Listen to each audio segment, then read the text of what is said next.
साथियों, अब मैं सीधे अपने महबूब नेता माननीय राष्ट्रीय अध्यक्ष जी को आमंत्रित करता हूं हमें और हम सबको संबोधित करें। आदरणीय राष्ट्रीय अध्यक्ष जी।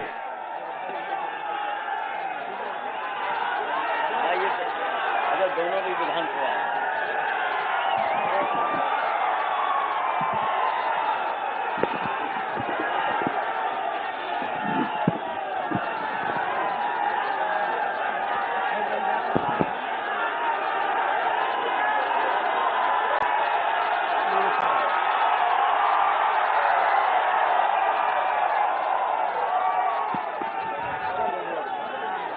समाजवादी पार्टी के हमारे प्रत्याशी और इंडिया गठबंधन के राजीव राय जी, पार्टी के हमारे जिलाध्यक्ष दूधनाथ यादव जी, विधायक सुधाकर सिंह जी, विधायक राजेंद्र कुमार जी, सुहेलदेव स्वाभिमान पार्टी के राष्ट्रीय अध्यक्ष महेंद्र राजभर जी, विधायक एचएन सिंह पटेल जी, हिलाल अंसारी साहब, यहां पर उपस्थित बहुत ही प्रतिष्ठित परिवार के श्रीमती सुधा राय जी, तैयब पालकी जी, श्रीमती लीलावती कुशवाहा जी, अल्ताफ अंसारी साहब, चंद्रदेव राम करेली साहब पूर्व मंत्री, राम जतन राजभर जी, शैलेंद्र यादव जी, श्रीमती आशा यादव, शिवचंद्र राम, हाजी इरफान साहब राष्ट्रीय सचिव, लालचंद यादव जी, चंद्रकांत मौर्य जी, अमान अहमद, राम प्रकाश यादव जी, मनीष सिंह तिवारी, सत्येंद्र कुमार राजी, शिव प्रताप यादव जी से लेकर के बहुत सारे साथी हैं मंच पर। हमारे पार्टी के सभी नेता, पूर्व मंत्री महबूब अली जी से लेकर के उमर से लेकर के सभी हमारे समाजवादी पार्टी के वरिष्ठ नेता, कांग्रेस पार्टी के, आप पार्टी के और इंडिया गठबंधन के सभी सहयोगी दल के नेता जो मंच पर हैं, सभी हमारे नेतागण, इस चुनावी जनसभा में उपस्थित हमारे आदरणीय बुजुर्ग किसान भाई, बड़ी संख्या में नौजवान साथी, पत्रकार बंधुओं और हमारे सभी बुनकर भाई, मैं सबसे पहले यहां पर उपस्थित आदरणीय बुजुर्ग किसान भाई और बुनकर भाइयों का बहुत बहुत धन्यवाद और आभार प्रकट करना चाहता हूं। वहीं मैं देख रहा हूं जहां गर्मी इतनी है और उमस है और पिछले लगभग 4 घंटे से आप लोग यहां पर हैं और आखिरी दिन है चुनाव का। आज आखिरी प्रचार का दिन है और मैं जो जोश उत्साह देख रहा हूं, ये जो समर्थन हमें दिखाई दे रहा है, दूर तक जहां सड़क पर लोग हैं, पंडाल में तो है ही, लेकिन पंडाल के बाहर भी जहां कहीं छाया मिल रही है वहां भी दिख रहे हैं हमें। और ये जो छोटा हाथी दिखाई दे रहा है उसके ऊपर भी लोग खड़े हैं। ये मंच भरा दिखाई दे रहा है। दूर हेलीकॉप्टर के आगे भी लोग हमें दिखाई दे रहे थे, पीछे भी हैं और जब नीचे से नहीं दिखाई दे रहे थे तो मंच को देखने के लिए कोई खंबा नहीं बचा। जहां पर 8-10 लोग हमें न दिखाई दे रहे हो नौजवान, जब खंबे पर जगह नहीं बची तो हमारे जो टेंट लगा है, टेंट का जो पाइप है उसमें भी बड़ी संख्या में लोग दिखाई दे रहे हैं। लेकिन जो ऊपर हैं, मुझसे निवेदन है इसके बाद और किसी को मत ऊपर बुलाना। जहां पेड़ है, पेड़ पे भी लोग हैं।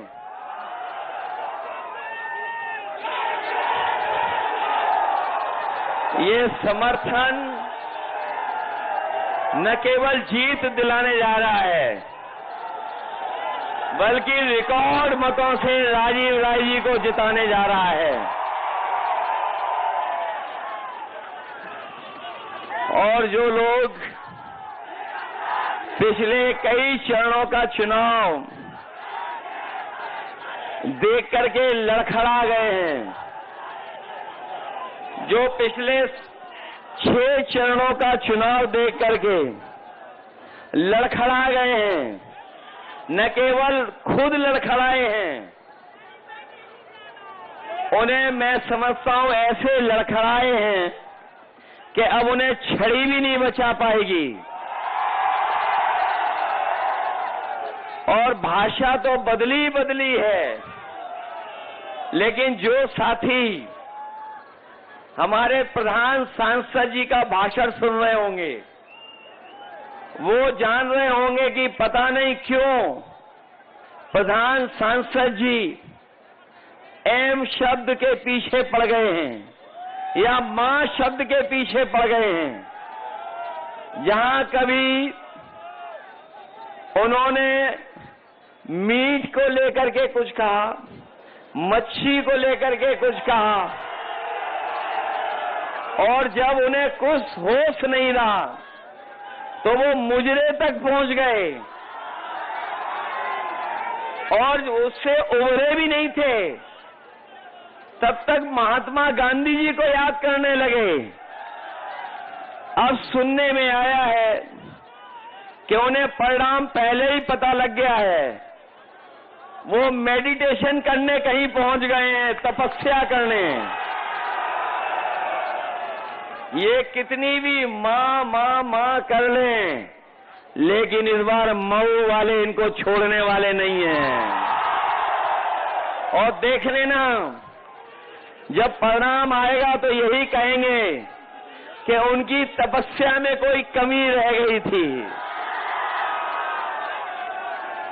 जो लोग 400 पार का नारा दे रहे थे, याद है कि नहीं याद है? जो 400 पार का नारा दे रहे थे, लेकिन 6 चरणों के चुनाव के बाद और जो जनता का गुस्सा उन्होंने 7वें आसमान पे देखा है, तब से 400 पार नहीं 400 हार याद आ रही है उन्हें। और 400 पार का जो नारा दिया था उसको हम लोग बाद में समझ पाए।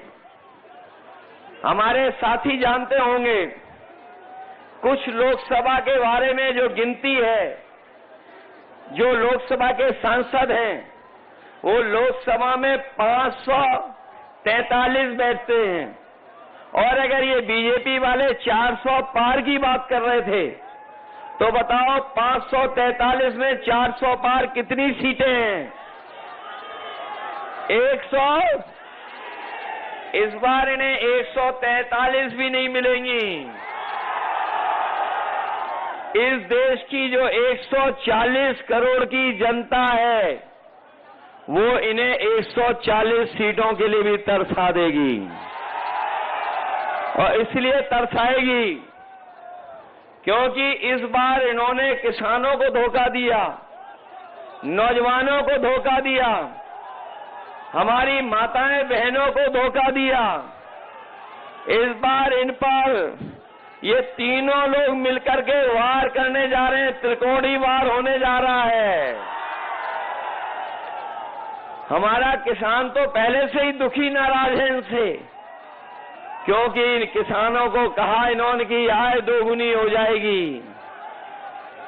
मुझे सुनने में आया है कि देश के प्रधानमंत्री, देश के गृह मंत्री, मुख्यमंत्री और जिनको कोई नहीं जानता वो उप मुख्यमंत्री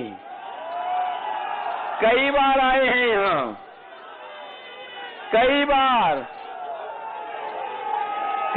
आ गए हैं और उन्हें पता है कि घोसी का परिणाम क्या था। उन्हें जब घोसी का परिणाम पहले ही पता है तो सोच लिए क्यों आ रहे थे। वो इसलिए आ रहे थे कि आप अपने वोट के दिन सावधान रहना।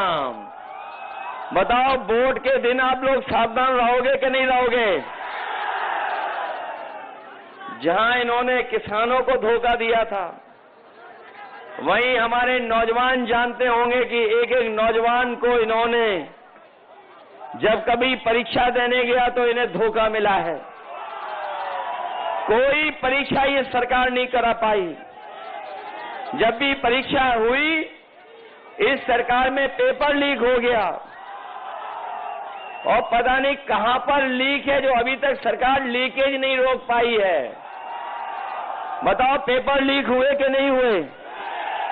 और जो नौजवान जानता होगा, जिसने परीक्षा की तैयारी की होगी, पढ़ा लिखा, अभी तक जितनी भी परीक्षाएं हुई हैं, सब परीक्षाओं के पेपर लीक हो गए।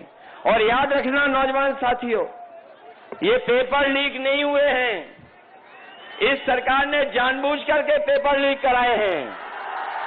और इसलिए पेपर लीक कराए जिससे नौजवानों को उन्हें नौकरी न देनी पड़ जाए।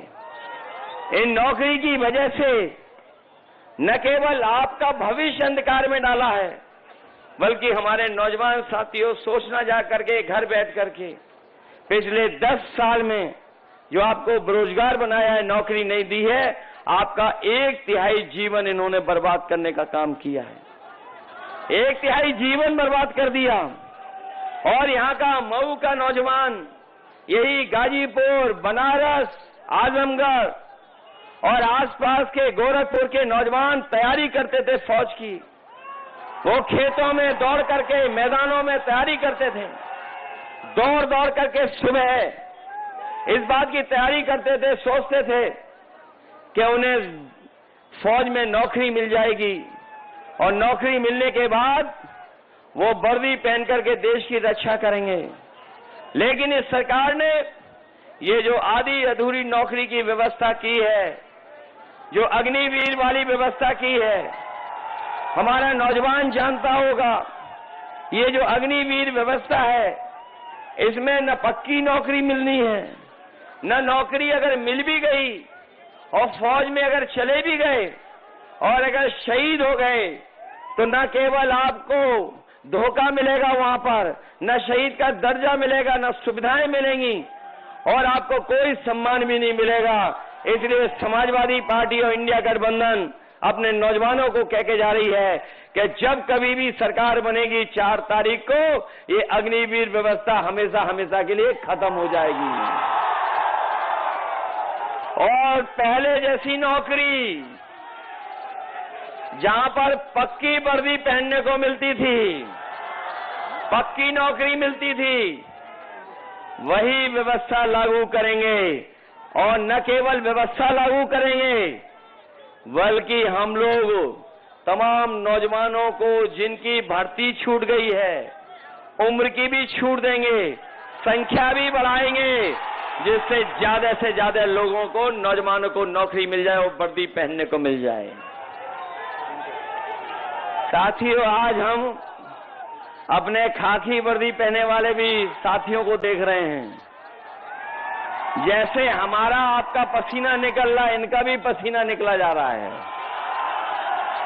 और ये भी चिंता में हैं कि अभी तो फौज की नौकरी हुई है 4 साल की, ये बीजेपी वाले कहीं आ गए तो हो सकता है खाकी वर्दी पहनने वालों की भी नौकरी 3 साल की कर दें।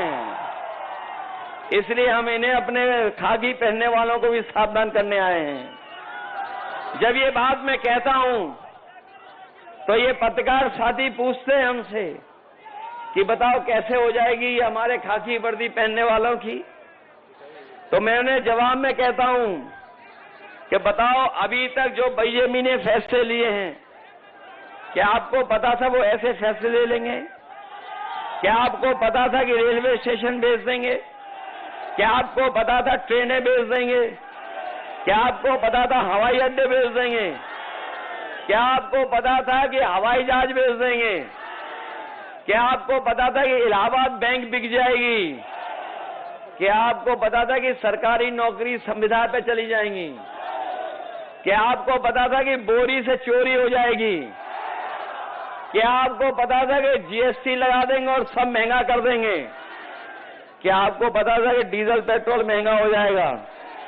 क्या आपको पता था कि आधी रात नोटबंदी हो जाएगी? तो जब नहीं पता था और नहीं पता था अग्निवीर का, तो हो सकता है बीजेपी वाले खाकी वर्दी पहनने वालों की भी नौकरी 3 साल की कर दें। इसलिए हम इन्हें भी सावधान करने आए हैं। बताओ, बोरी से चोरी हो गई कि नहीं हो गई?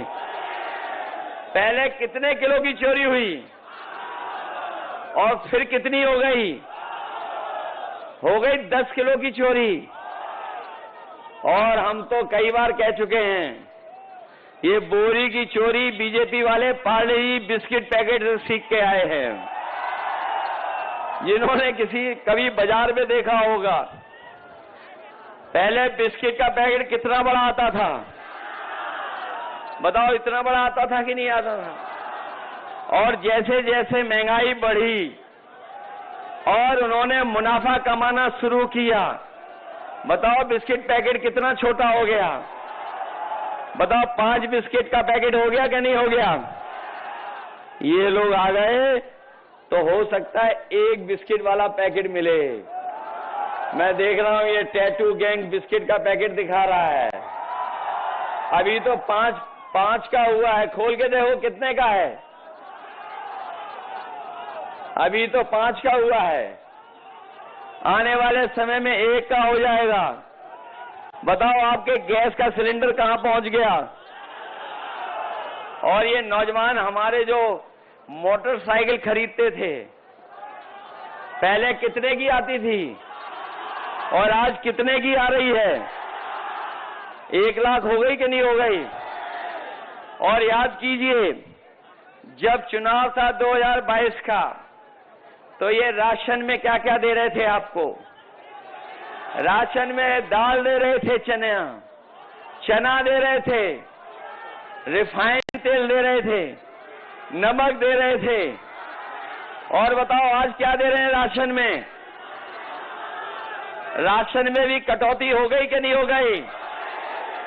इसलिए समाजवादी पार्टी और कांग्रेस और इंडिया गठबंधन ने तय किया है कि अपने गरीबों के लिए भरपेट भोजन हो जाए पूरे परिवार को। इसलिए राशन को बढ़ाने का काम करेंगे, गुणवत्ता अच्छा करेंगे। और जिस तरीके से संपन्न लोग आजकल बाजार में पैकेट का आटा खरीद रहे हैं, जो गुणवत्ता में अच्छा है और पौष्टिक भी है, तो हम अपने गरीब परिवार के लोगों को भरोसा दिला के जा रहे हैं। जहां राशन बढ़ेगा, मात्रा बढ़ाएंगे, गुणवत्ता ठीक करेंगे और पैकेट के आटा के साथ साथ आपको डाटा भी फ्री देने का काम करेंगे। आटा आपके स्वास्थ्य को बेहतर रखेगा और डाटा आपको आपके मोबाइल चलाने के काम आएगा और उससे जानकारी हासिल कर लोगे। जो पढ़े लिखे नौजवान हैं वो नौकरी ढूंढ लेंगे, ऑनलाइन पढ़ाई भी कर लेंगे और कोई जरूरत होगी, जानकारी हासिल करना चाहेंगे, तो बताओ हासिल कर लोगे जानकारी कि नहीं कर लोगे? इसलिए राशन के साथ साथ पैकेट का आटा जो पौष्टिक होगा, आटा के साथ डाटा भी फ्री देने का काम करेंगे। याद होगा, समाजवादी साथियों ने लैपटॉप दिया था और जहां लैपटॉप मिला होगा जिन साथियों को, वो अभी भी चल रहा होगा और जिनके परिवार में वो पहुंचा होगा, जब ऑन करते होगे तो नेताजी और हम लोग ही दिखाई देते हों, लेकिन उसकी भी इन्होंने नकल कर ली। बताओ, नकल कर ली कि नहीं कर ली? हम लोगों ने दिया था इतना बड़ा लैपटॉप, इन्होंने कितना दे दिया? और इतना रद्दी दिया है कि उंगली घिसते रहो, चलता ही नहीं है। बताओ, सब व्यवस्था खराब कर दी कि नहीं कर दी? समाजवादियों ने एम्बुलेंस दी थी, एम्बुलेंस भी हम नहीं पहुंचती गांव। और जो 100 नंबर वाली गाड़ी दी थी, जो अब 112 कर दी, और जब से 100 से 112 की है सरकार ने, हमारे पुलिस के भाइयों को लगता है कि उन्हें भी रेट बढ़ा लेना चाहिए। बताओ, रेट बढ़ा लिया कि नहीं बढ़ा लिया? और केवल भ्रष्टाचार यहां नहीं बढ़ा है, बताओ, इलेक्टोरल बॉन्ड लेकर के न केवल बीजेपी की इलेक्टोरल बॉन्ड से पोल खुल गई है, बल्कि जो जो लोग जान गए हैं कि किस तरीके से इन्होंने पैसा वसूला है, बताओ, इन बीजेपी वालों का बैंड बज गया कि नहीं बज गया इलेक्टोरल बॉन्ड से? और जहां इन्होंने बड़े बड़े लोगों से लिया पैसा, लेकिन इन्होंने उन्हें भी नहीं छोड़ा, वैक्सीन वालों को। याद है आपको, और हमें सबको वैक्सीन लगवा दी। कोई बचा तो नहीं जिसको वैक्सीन न लगी हो, सबको वैक्सीन लगवा दी। और हमारे जो पुलिस के भाई लोग हैं, ये लगवाना नहीं चाहते थे, इनको भी वैक्सीन लगवा दी। और बताओ, वैक्सीन लगने से जान को खतरा हो गया कि नहीं हो गया? और सुनने में आया है कि जिन्होंने वैक्सीन लगवा ली है उन्हें बीमारी होने जा रही है। न केवल बीमारी बल्कि हार्ट अटैक भी हो रहे हैं। बताओ, ये व्यवस्था की बीजेपी ने कि नहीं की? और सच्चाई तो ये है कि आज सब दवाई महंगी हो गई हैं। जो बुखार 500 mg गोली खाने में ठीक हो जाता था, आज 650 डोलो गोली खानी पड़ रही है। बताओ, दवाइयां महंगी कर दी कि नहीं कर दी? और जिस कंपनी ने वैक्सीन लगाई थी, अब वही कंपनी कह रही कि हम वैक्सीन वापस ले लेंगे। कोई बता दे हमें, जो शरीर में वैक्सीन लग गई हो वो शरीर से वापस कैसे आएगी? कोई व्यवस्था है इसकी कि शरीर से वापस ले लेंगे? बताओ, ये झूठ बोलते हैं बीजेपी वाले कि नहीं बोलते हैं झूठ? इसलिए इस चुनाव में आप लोग सावधान रहेंगे कि नहीं रहेंगे? समाजवादियों ने बहुत काम किए थे, आपको याद होगा। जहां किसानों को सुविधा दी थी, वहीं हमारे बुनकर भाई भी जानते होंगे कि सरकार में नेताजी ने और समाजवादियों ने उनको बहुत सुविधा दी थी और फ्लैट रेट पर उन्हें बिजली मिलती थी। लेकिन जब से ये सरकार आई है बीजेपी की, इसने हमारे बुनकर भाइयों के सामने संकट पैदा कर दिया है। हम अपने तमाम बुनकर भाइयों को कह के जा रहे हैं, जब कभी भी सरकार बनेगी तो ना केवल पहले से अच्छी बिजली की व्यवस्था करेंगे, और अगर हमें पैकेज दे करके अगर बुनकर भाइयों की मदद करनी पड़ेगी, क्योंकि आज सबसे ज्यादा संकट में, दयनीय स्थिति में अगर कोई हमारा है तो हमारा सबसे ज्यादा गरीब हुआ है तो हमारा बुनकर भाई हुआ है। इसलिए हम बुनकर भाइयों के लिए जो भी सुविधा देनी पड़ेगी, अगर बिजली की सुविधा देनी पड़ेगी तो बिजली की सुविधा देंगे, उन्हें अगर धागे की रॉ मटेरियल की सुविधा देनी पड़ेगी वो भी देंगे, और अगर बाजार में उनके सामान को खरीदने के लिए अलग से पैकेज की व्यवस्था करनी पड़ेगी तो वो भी देने का काम करेंगे, जिससे हमारा बुनकर भाई भी खुशहाल हो जाए। कम से कम हम लोगों ने गमछा पहन के शुरुआत तो कर दी है बुनकर भाइयों की। और सुना तो ये है कि इतने गमछे बिके जिसकी कोई कल्पना नहीं कर सकता इस बार, और वो भी सबसे ज्यादा लाल रंग में। जहां हम लोग बुनकर भाइयों को सुविधा देने जा रहे हैं, वहीं अपने हम किसान भाइयों को कह के जा रहे हैं कि इंडिया गठबंधन ने तय किया है कि अगर ये बड़े लोगों का कर्ज माफ कर सकते हैं, बड़े उद्योगपतियों का कर्ज माफ कर सकते हैं, जो उनके मित्र मंडली के लोग हैं उनका कर्ज माफ कर सकते हैं, 26 लाख करोड़ कर्ज माफ हो सकता है, तो जब सरकार बनेगी तो हम अपने किसान भाइयों का भी कर्ज माफ करने का काम करेंगे। न केवल किसानों का कर्ज माफ करेंगे, बल्कि अपने किसानों की पैदावार को के लिए कीमत मिल जाए, उसके लिए अगर कानूनी अधिकार एमएसपी के लिए देना पड़ेगा तो अपने किसानों को एमएसपी का कानूनी अधिकार दिला करके उन्हें सही कीमत दिलाने का काम करेंगे।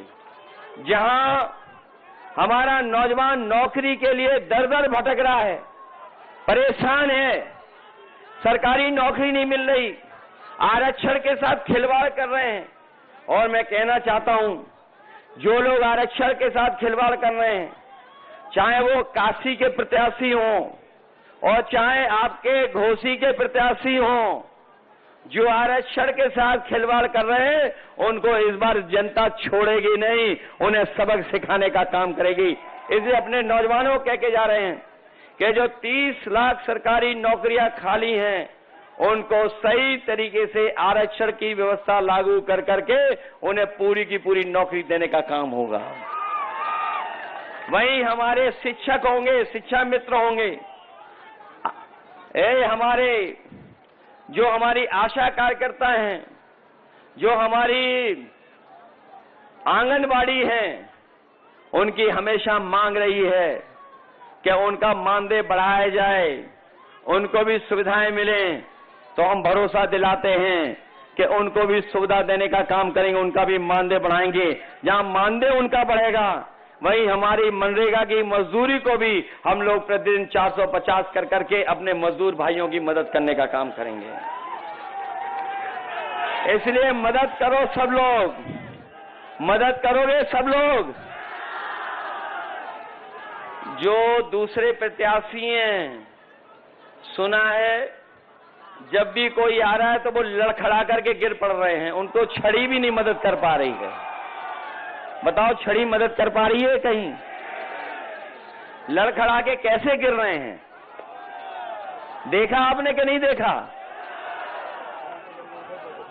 और सुना है मैंने, कभी हम लोगों ने गुरु लोगों के सामने उठक बैठक की होगी। ये नए जो राजनीतिक गुरु हैं, जिन्हें वो अपना राजनीतिक गुरु मानते हैं, बताओ उनके सामने उठक बैठक कर रहे थे कि नहीं कर रहे थे? बताओ, जो वोट डलने से पहले उठक बैठक कर रहे हो, तो बताओ बाद में कितनी उठक बैठक करेंगे ये लोग? इसलिए सावधान हो के नहीं हो। ये जो आखिरी समय पे मैनेजमेंट करते हैं, जो मैनेजमेंट होता है बूथ का, उस पे भी सावधान रहोगे कि नहीं रहोगे? सुना है बीजेपी वाले नई रणनीति बना रहे हैं कि आपको बूथ पे नहीं जाने देंगे। बताओ हमारे मऊ के बहादुर लोगों, ऐसा तो नहीं है कि रोकें तो आप लोग रुक जाओगे? रुक तो नहीं जाओगे आप लोग? और याद है आपने, आपको तो याद होगा, आपको भी याद होगा, घोसी के चुनाव में भी रोकने की कोशिश की थी। लेकिन मैं आपको बधाई देना चाहता हूं कि हमारे बहादुर लोग हैं, एक भी रोका नहीं और अपना वोट डाल के आया था। बताओ, वोट डालेंगे आप लोग? और याद रखना, ये वैक्सीन लगवा करके हमारी आपके जान के पीछे तो पड़े ही पड़े हैं। इन्होंने 400 का नारा देके ये संविधान के पीछे भी पड़े हैं।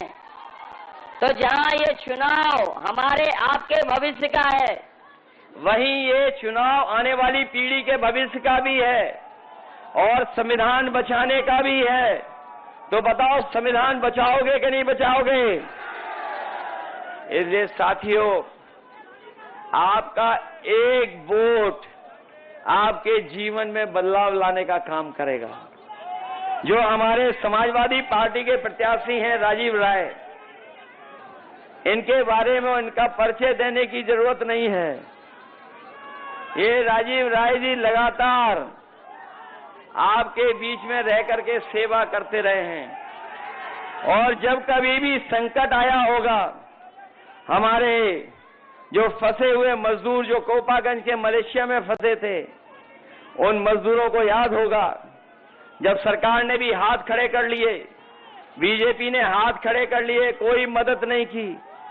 जब कोई सब कुछ उनके हाथ में था, संसाधन हाथ में थे, सरकार थी, जो चाहते सो कर लेते। लेकिन याद रखना, जब जनता को जरूरत थी तब सरकार ने आपकी मदद नहीं की थी। और ऐसा भी समय देखा था, गुजरात से, महाराष्ट्र से, बाहर से जो हमारे काम करने वाले गरीब लोग थे, उन्हें पैदल पैदल अपने घर तक पहुंचना पड़ा था। उस समय अगर किसी ने मलेशिया से मजदूरों को बुला करके और पूरे कोरोना काल में जो सहयोग और मदद करने का काम किया, दवाई से लेकर के सुविधा अगर किसी ने की थी तो राजीव राय करते रहे थे, लगातार आपकी मदद करते रहे थे। इसलिए मुझे पूरा भरोसा है कि जहां आप राजीव राय जी की मदद करने जा रहे हैं, वहीं आप लोग समाजवादी पार्टी की भी मदद करना। बताओ, ये राजीव राय जी समाजवादी पार्टी के प्रत्याशी हैं, इनका चुनाव चिन्ह याद है? और आप लोग तो जानते होंगे कि आप में से बहुत से लोग चाहते थे कि गठबंधन हो जाए। बताओ, गठबंधन हो गया कि नहीं हो गया? बताओ, गठबंधन से ही लोग घबरा गए कि नहीं घबरा गए? और इतने घबराए हैं कि इतने लड़खड़ाए हैं कि इन्हें ये भी मदद नहीं करेगी अब। बताओ, लड़खड़ा गए कि नहीं लड़खड़ा गए? और ये ऐसे हैं, स्वार्थी लोग हैं। बताओ, स्वार्थी लोगों से बचाओगे कि नहीं बचाओगे? पुराने स्टेटमेंट तो याद होंगे। बताओ, बीजेपी के लिए क्या कहते थे ये कि चल सन्यासी मंदिर में। और हमारे साथियों, गूगल करके या यूट्यूब पे गाना सुन लेना। पहली लाइन तो हम और आप लोग कह सकते हैं, दूसरी लाइन तो कोई भी नहीं कह सकता है। सोचिए आप किस किस को धोखा दिए हैं। और ये ऐसे धोखेबाज हैं जो अपने को भी धोखा देंगे, अपने आप को भी धोखा दे रहे हैं। इसलिए ऐसे स्वार्थी लोगों के खिलाफ आप लोग मतदान करने का काम करना, यही मैं निवेदन आपसे करने आया हूं। जहां 4 जून को रिजल्ट आना है, ये तो सब लोग जानते हो कि नहीं जानते हो? रिजल्ट आ रहा है 4 जून को, और 4 जून को बताओ क्या है? मंगल का दिन है, उसी दिन मंगल होना है। बताओ, मंगल होना है कि नहीं होना है 4 जून को? और जो लोग जनता को धोखा दे चुके हैं, गरीबों को धोखा दे चुके हैं, बताओ, पीडीए की ताकत से घबरा रहे हैं कि नहीं घबरा रहे हैं? और इतने घबराए हुए हैं कि इंडिया गठबंधन का नाम भी सही तरीके से नहीं ले पा रहे हैं। जब नाम लेते हैं तो बताओ क्या कहते हैं? बताओ, जिन्हें यही नहीं पता है कि INDI ये इंडिया होता है, इंडी नहीं होता है। इसलिए ऐसे लोगों से सावधान रहोगे कि नहीं रहोगे? लेकिन हम जानते हैं कि अभी जनता का गुस्सा 7वें आसमान का निकलना है 1 तारीख को, जब वोट डालोगे। इसलिए वोट डालना, आप लोग मदद करना, सब लोग मदद करोगे, सब लोग। ऐसा तो नहीं है कि हम लोग पीछे रह जाएं। घोसी जिताओगे कि नहीं जिताओगे?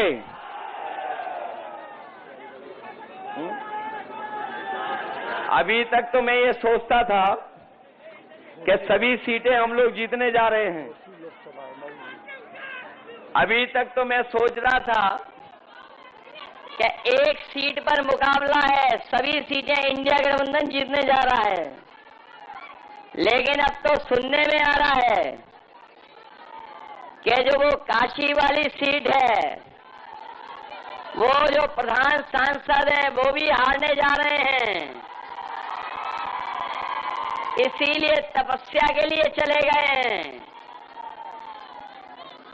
और ऐसे लोग जो गालीबाज हैं, इन गालीबाज लोगों को सबक सिखाओगे कि नहीं सिखाओगे? तो ये मान लें कि घोसी ऐतिहासिक वोटों से जीतेगी। जिताओगे सब लोग? यही मैं आपसे निवेदन करने आया हूं कि राजीव राय जी को 1-1 वोट दे करके इन्हें जिताने के साथ साथ रिकॉर्ड मतों से जिताने का काम करना। बताओ, आसपास हम लोग जीत गए कि नहीं जीते हैं? आजमगढ़ जीत गए कि नहीं जीते? लालगंज, अंबेडकर नगर, बस्ती, संत कबीर नगर और गोरखपुर भी जीतने वाले हैं, क्योंकि गोरख धंधा अब चलने वाला नहीं है। तो घोसी पीछे तो नहीं रह जाओगे। और कन्नौज जीत गए कि नहीं जीत गए? मैनपुरी जीत गए कि नहीं जीत गए? तो सोचिए कितनी बड़ी गिनती हो गई अब हमारी। याद रखना, ये तमाम तरह की अफवाहें उड़ाएंगे, क्योंकि मीडिया मंडल भी इनके साथ है। मैं अपने मीडिया मंडल के साथियों से और कहना चाहता हूं, 4 जून को मंगल तो है ही, मंगल तो होना ही है, लेकिन इसके साथ साथ मंत्रिमंडल बदलेगा, मित्र मंडल बदलेगा और मीडिया मंडल भी बदल जाएगा। इसलिए तैयार हो कि नहीं तैयार हो? इसलिए वोट डालिए साइकिल चुनाव चिन्ह पर। मुझे पूरा भरोसा है कि आप लोग रिकॉर्ड मतों से जिताओगे।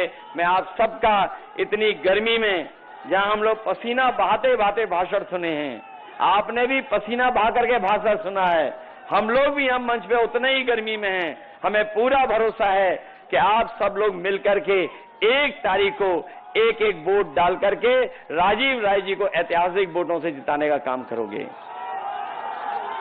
बहुत बहुत धन्यवाद।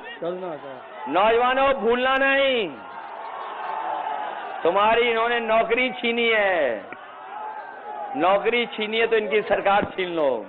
हेलो हेलो, छीनोगे कि नहीं छीनोगे? और गालीबाजों को सबक सिखाओगे और धोखेबाजों को। इसलिए बहुत बहुत धन्यवाद आपका।